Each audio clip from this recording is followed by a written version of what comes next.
There's one sign that she's completely uninterested that most guys completely miss, and it's so obvious once you know what to look for. But before I reveal what that is, you need to understand the 5 warning signs that come before it, because missing any of these will cost you weeks or even months of wasted time and emotional energy. And here's why this matters more than you think.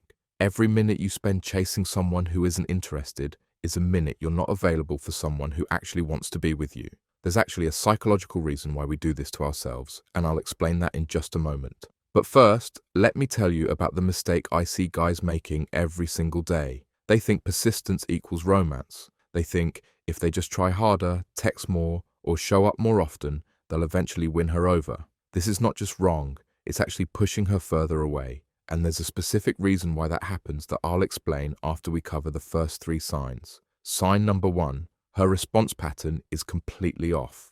But here's what's tricky about this one. It's not just about delayed responses. There's something much more telling than timing, and most guys miss it completely. When someone is genuinely interested in you, they don't just respond quickly, they respond in a way that keeps the conversation alive. Think about how you text someone you're excited about. You ask questions back. You share details about your day, you bring up things you talked about before. But when she's not interested, her responses kill the conversation. One-word answers, no follow-up questions, no references to previous conversations. But here's the part that will save you the most time. And this connects to something I'll explain about psychology in just a minute. If you stop initiating and the conversation dies completely, that tells you everything you need to know.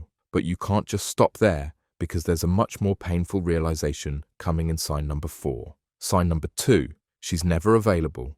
But here's the twist most people miss. It's not just that she's busy. Everyone gets busy. The real tell is in how she handles being unavailable. When someone wants to see you but genuinely can't, they suggest alternative times. They apologize for the conflict. They try to make it work. But when she's not interested, she gives you vague maybes. She cancels without rescheduling. She suggests hanging out soon without ever pinning down when soon actually is. This isn't about her being busy. This is about her hoping you'll get the hint without her having to explicitly reject you.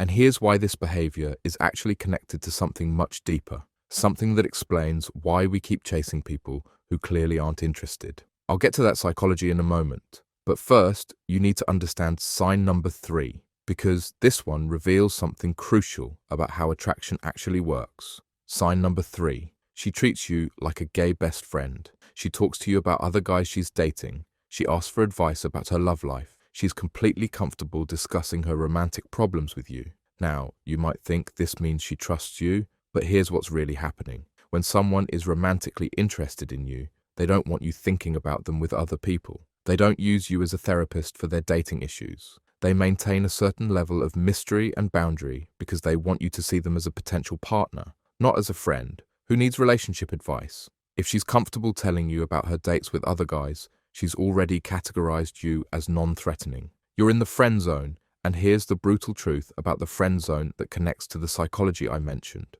Most people never escape it, and trying to usually makes things worse. But before I explain why that happens, you need to understand sign number 4, because this one is where most guys completely delude themselves. Sign number 4, her body language is screaming disinterest, but you're not listening. She maintains physical distance. She doesn't make eye contact during conversations. She creates barriers with her arms or objects between you. She seems uncomfortable with any physical contact, even casual touches. Body language doesn't lie the way words do. When someone is attracted to you, they naturally move closer. They orient their body toward you. They find reasons for appropriate physical contact. They smile genuinely and hold eye contact. But here's what's really happening when her body language is closed off. And this is crucial to understand before we get to the psychology behind why we ignore these signs. Her subconscious is protecting her from intimacy with you. This isn't something you can overcome with charm or persistence. It's a fundamental lack of attraction. And that brings us to sign number 5, which is actually the most important one, because it reveals why all the other signs exist in the first place. Sign number 5, she explicitly tells you she's not interested, but you don't believe her. She says she's not looking for a relationship. She says she just wants to be friends. She says she's not ready to date. And instead of listening, you think you're the exception. You think you can change her mind. Here's the psychological truth behind why we do this to ourselves. We're not actually chasing her. We're chasing the validation that would come from winning her over. We're trying to prove our worth to ourselves by convincing someone who isn't interested to become interested. But here's what that behavior actually communicates: that you don't respect her autonomy, that you value your desire to be validated more than her clearly stated boundaries. And that's not romantic, it's selfish. Now, all of these signs lead to the sixth and final sign, the one I mentioned at the beginning that most guys completely miss. And this one will save you more time and heartache than all the others combined. Sign number 6, you're working harder than she is. You're always the one initiating contact. You're always the one making plans. You're always the one trying to keep the connection alive. When you step back, everything stops. This is the most telling sign because healthy relationships require mutual effort. When someone is genuinely interested in you, they think about you when you're not around. They want to share things with you. They initiate contact because they miss talking to you. If you're doing all the work, you're not in a relationship. You're providing free attention and entertainment to someone who sees you as convenient company, not as a genuine romantic prospect. Here's the hard truth. When someone wants to be with you, you don't have to convince them. You don't have to decode their behavior like you're solving a puzzle. Real interest is obvious, consistent, and reciprocal. The reason we ignore these signs isn't because we're bad at reading people. It's because accepting the truth means facing the possibility of rejection, and rejection feels like a judgment of our worth as a person. But here's what changes everything. Rejection isn't a judgment of your worth. It's simply information about compatibility. When someone isn't interested in you, it doesn't mean you're not valuable. It means you're not right for each other. The most attractive thing you can do when someone shows you they're not interested is to accept it gracefully and redirect your energy toward people who are genuinely excited about getting to know you. When you stop chasing people who aren't interested, you create space for people who are.